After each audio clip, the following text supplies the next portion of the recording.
o meu pai, daqui do Uruguai, ali da cidade de Castilho, meu pai não sabia ler nem escrever.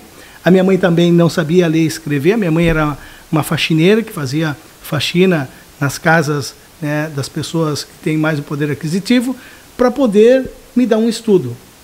E desde aí, né, Luciano, eu comecei a ter um interesse. Eu sempre gostava muito de falar, gostava muito de aprender as coisas assim, entendeu? De política e coisas assim.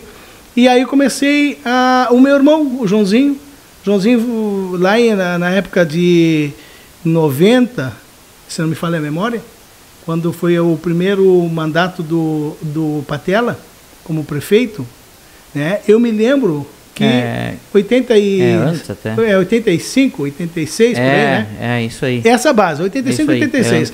O meu irmão fazia a campanha toda para o PMDB na época. Então, eu era pequeno, eu gostava de andar com meu irmão, colar os adesivos. Na época, eu podia colar nos postes, botava a escada, levava a cola, colocava lá nos postes de luz. Né? Grude. Isso, o grude, colocava lá. Então, eu era pequeno, eu andava com ele.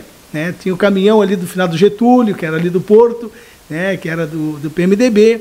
E era bem ali na esquina, quase ali perto do Banrisul, onde é a casa do Dr. Zilmar. Ali era a sede do PMDB. Então ali eu me lembro quando para senador, naquela época, o Fogaça, né? Era o Fogaça, o Pedro Simon e o meu irmão trabalhando naquela parte, eu envolvido. E eu comecei a gostar. Eu olhava na época nos comícios. Mas nisso tu era criança? Eu era criança, mas eu já tinha um interesse, eu já sentia aquela vontade de...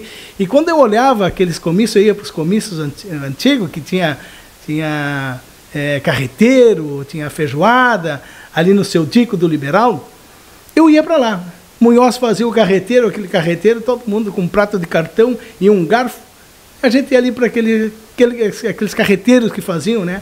E aí eu olhava os políticos falando, eu digo, mas um dia eu queria ser como um cara desses aí, subir em cima de um palanque, falar em propostas, falar em política pública.